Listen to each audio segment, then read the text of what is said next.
Hey everyone, this is Danny fRoD Montaner, and you're here for another EG Pro Tip series brought to you by MSI Notebook. Today I'm going to be showing you how to op A on defense on the CT side of Dust 2. There's obviously several different spots and different locations that you can go through, but I'm going to go through the three main common ones. One being rail, one being game helper, and the other being long A pushed. Right now I'm going to go ahead and take you in game so I can explain some of them with my G series notebook. And obviously right now, rail is the most diverse of the three positions that I mentioned. The reason why is because there's many different angles that you can hold, such as this one on top of this actual rail, and then right here on top of the actual box. I'm going to go ahead and explain all of them right now, but the reason why I like this one a lot is because it's the least common used out of all of them, because you're more exposed in this one compared to all the other ones. And obviously it's nice to bring this angle back, because at the end of the day, when T's peek the corner, sometimes they're not necessarily expecting you to be in this spot which you're the most exposed in. Now, one of my other favorite spots is this one, because you're able to be in a spot where when they pick you or try and peek you, you're going to have a box blocking at least half of your body, as well as being able to absorb some of the damage that gets thrown at you. You want to do that because you want to be able to try and essentially take a shot, absorb some damage, and fall back and hide.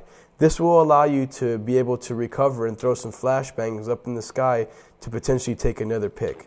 But now, this is easily my favorite spot, and the reason why it's my favorite spot is because if you see teams starting to throw flashbangs out from catwalk, and even sometimes they like to throw sky flashes that just blow up in the middle of the sky and fall down, the reason why this spot is so effective is because in order for you to avoid every single flashbang, the only thing that you have to do is hold duck.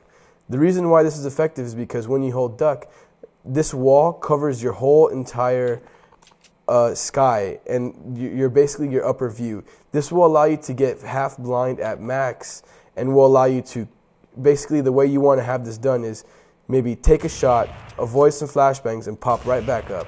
You don't want to sit there for too long, because at the end of the day, if they jump and peek, they can potentially see your head. So you don't want to be a sitting duck here, basically. You want to try and take a shot, and if you feel like you can hide, then do that. But if not, you need to take a shot and run away again, just like the other spots.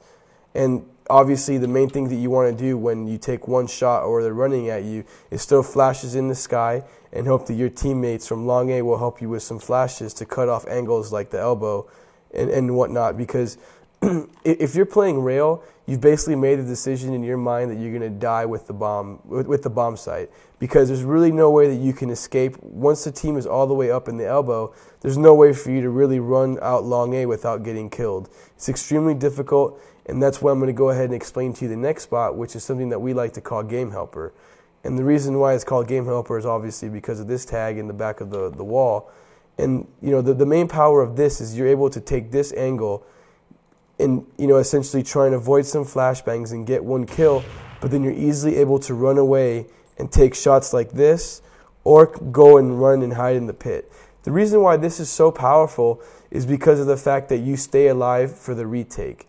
Obviously, if you get a pick or two, it helps like crazy, because now when your team is retaking the bomb site, no one should really be dying, since everyone is playing a retake.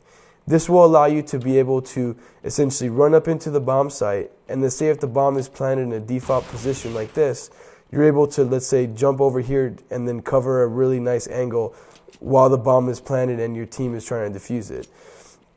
And obviously, you know, like I said, in comparison to rail and game helper, you want to be able to play game helper a little bit more often, because it'll secure the fact that you're going to stay alive later in the round, which will be more effective than dying early in the rail and leaving your team in a 5v4 or a 4v4, and now one of their oppers and, you know, two flashbangs that went to the grave with you are not going to be used in the retake.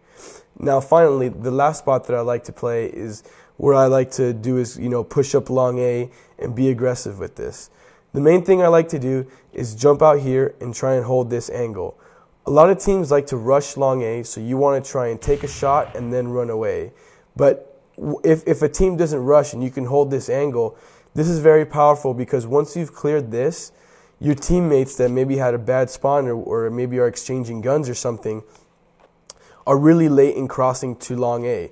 This allows you to cut off this angle as well as protect your teammates from getting into the position that essentially they shouldn't have been in because of bad spawns or trading guns or figuring out a money situation. This allows you to have essentially a normal round when sometimes you would not have a normal round. And one of the main things that I like to do when it comes to picking long A is jumping here and taking this angle and holding it, especially when my teammates don't have good spawns that play A. Like I said earlier, it's really good because you can help your teammates cross, but then you can jump back to a position like Game Helper where you can have two guys set up long A that are on your team, so when you take a shot, you can run away and basically have your teammates save you, and you can hide, for example, in the pit for a retake on A. Because staying alive is one of the most important and crucial things as an opper, especially when, oppers don't essentially always waste their flashbangs and grenades first thing because you have to have your scope out and it takes a second or two to bring your scope out once you've taken out your gun. So it's not easy to be able to take out flashbangs and grenades essentially in the heat of the battle. So staying alive for the retake is very important because then you'll be able to throw your flashbangs deep and then be able to try and stay alive and make sure that you can be effective in the ending part of the round. And pretty much that's basically the explanation of how to hold A as CT on Dust 2. And this has been an EG Pro Tips series brought to you by MSI Notebook, and you can check out more information on them at msimobile.com. And for more information on Team EG, you can check us out at www.myeg.net.